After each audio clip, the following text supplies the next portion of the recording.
Ada satu momen dalam hidup yang tidak dirayakan, tidak diumumkan, tidak dipuji siapapun. Namun sejak momen itu, hidupmu tidak pernah sama lagi. Momen ketika kamu berhenti bereaksi atas hal-hal yang dulu menguasaimu. Stoik menyebutnya kemenangan batin. Kita dibesarkan untuk percaya bahwa jika diserang, kita harus membalas. Jika diremehkan, kita harus membuktikan. Jika disalahpahami, kita harus menjelaskan. Namun para filsuf Stoik justru berkata sebaliknya. Tidak semua yang memancingmu layak mendapatkan reaksimu. Tidak semua suara pantas mengisi kepalamu. Karena setiap kali kamu bereaksi secara emosional, kamu sedang menyerahkan kendali kepada sesuatu di luar dirimu. Dan orang yang kehilangan kendali atas dirinya akan selalu hidup dalam kekacauan. Epictetus berkata, bukan peristiwa yang menyakiti kita, melainkan penilaian kita terhadap peristiwa itu. Perhatikan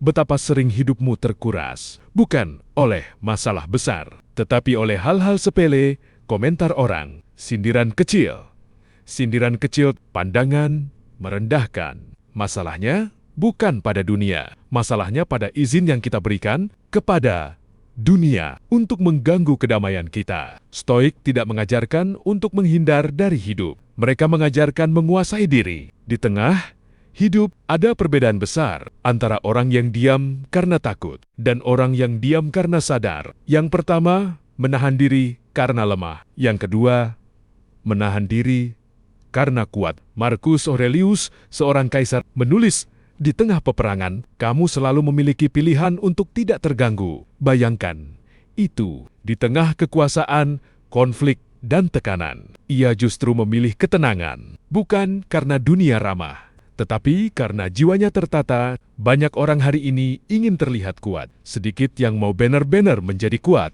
karena kekuatan sejati tidak selalu terlihat. Ia hadir dalam bentuk tidak membalas hinaan, tidak terpancing provokasi, tidak menjelaskan diri pada orang yang tidak peduli. Saat kamu berhenti menjelaskan dirimu kepada orang yang tidak mau mengerti, kamu sedang menyelamatkan energimu, dan energi adalah mata uang paling mahal. Dalam hidup ini, Stoik percaya energi yang kamu buang tidak akan pernah kembali. Maka, gunakan energimu untuk membangun karakter, bukan membela citra. Ada ironi besar dalam hidup modern. Orang yang paling sibuk mencari validasi justru paling kehilangan arah. Sementara orang yang tenang, fokus, dan tidak terganggu oleh suara luar, perlahan tapi pasti menjadi versi dirinya yang paling utuh. Inilah rahasia yang jarang dibicarakan.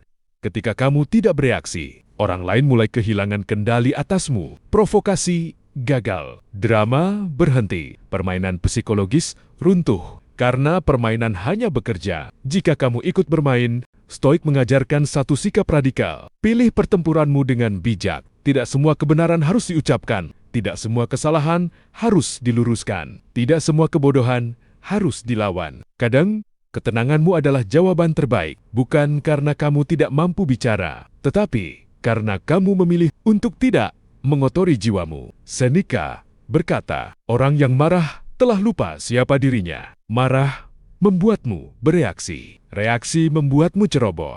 Dan kecerobohan membuatmu kehilangan kendali. Stoik ingin kamu sadar akan satu hal penting. Dunia ini tidak akan pernah sepenuhnya adil. Namun, jiwamu bisa tetap utuh jika kamu menjaga batasnya. Batas antara apa yang bisa kamu kendalikan dan apa yang harus kamu lepaskan. Kamu bisa mengendalikan pikiranmu, tindakanmu, sikapmu. Namun kamu tidak bisa mengendalikan pendapat orang, emosi orang, penilaian dunia. Maka lepaskan yang bukan milikmu. Saat kamu berhenti memikul beban yang tidak pernah dititipkan padamu, hidup terasa lebih ringan, lebih jernih. Lebih tenang. Dan dari ketenangan itulah keputusan bijak akan lahir. Bukan dari emosi, bukan dari amarah, bukan dari ego yang terluka. Pada akhirnya, orang tidak akan mengingat seberapa sering kamu membela diri. Mereka akan mengingat keteguhanmu, ketenanganmu, dan konsistensimu. Hari kamu berhenti bereaksi secara berlebihan adalah hari kamu mulai berkuasa atas hidupmu dan orang yang menguasai dirinya. tidak membutuhkan pengakuan siapapun. Jika kamu sampai di titik ini, ingat satu kalimat terakhir. Dunia hanya bisa mengganggumu jika kamu mengizinkannya.